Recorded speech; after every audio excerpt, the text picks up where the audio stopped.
Hello, Mr. and Mrs. Tubes, and welcome to this edition of Take the Fear Out of the Gear with me, Jason Bangers. And me, Mr. Chumley Warner. And today we want to show you some lovely patterns created by sound itself. You can hear sound with your ears, and you can now see sound with your eyes. Well, you always could, but you might not have known it.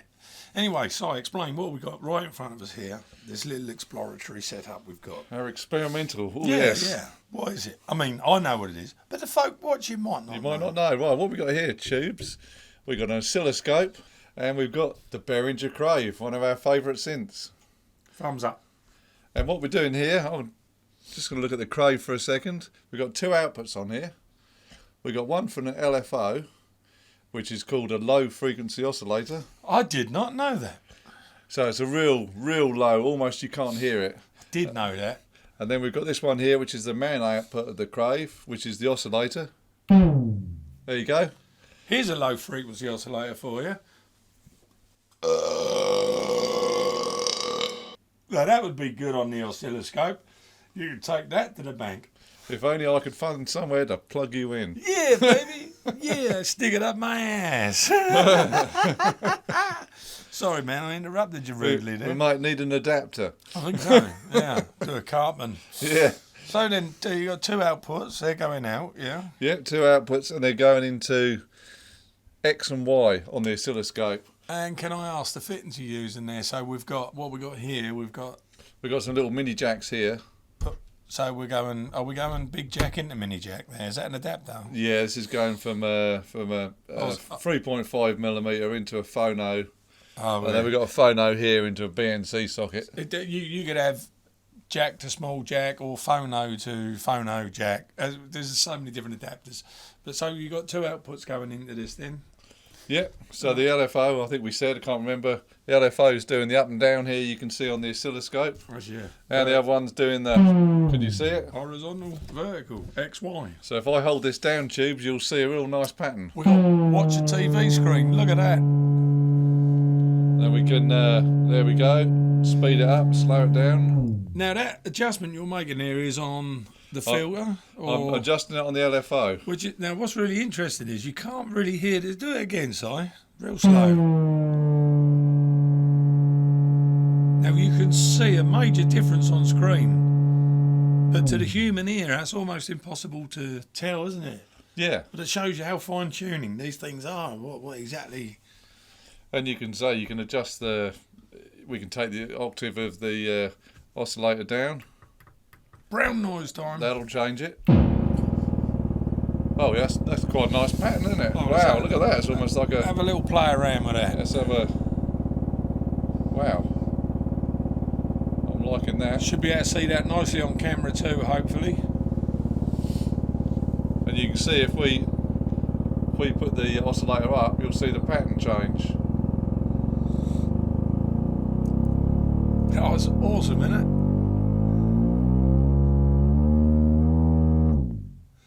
Now, at the top of the show, you would have seen some really nice patterns formed, almost like Death Star and houses and stuff like that, Si.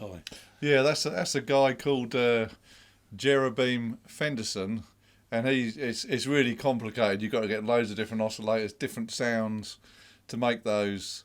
I was trying at home, not with the Crave, I was trying with the Roland System 1 because it's got a few more features on. And I got a kind of a swirly planet thing.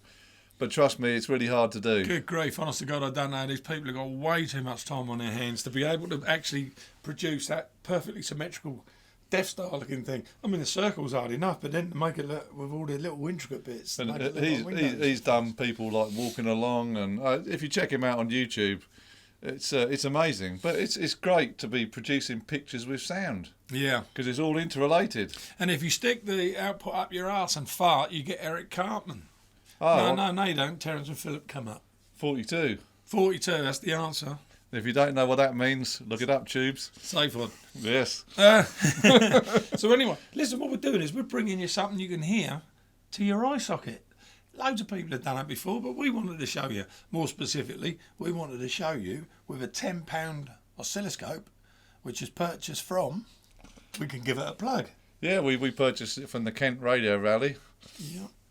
And we are using to produce the sound the mighty Crave Behringer, as we've once already mentioned. One of our favourite synths, and yet another thing you can do with your Crave. Awesome. Shall we play some more sounds? So I guess just flick through some different noises. Well, shall we just try the sequencer? Sequencer? Yeah, see what that does.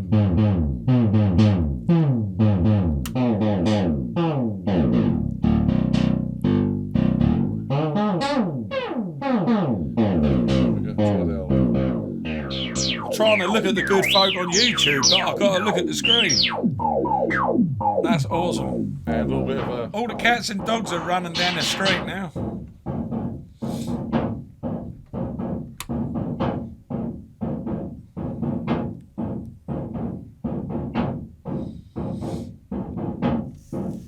That's pretty boring side. That's just like, actually that reminds me of the old game where you play table tennis.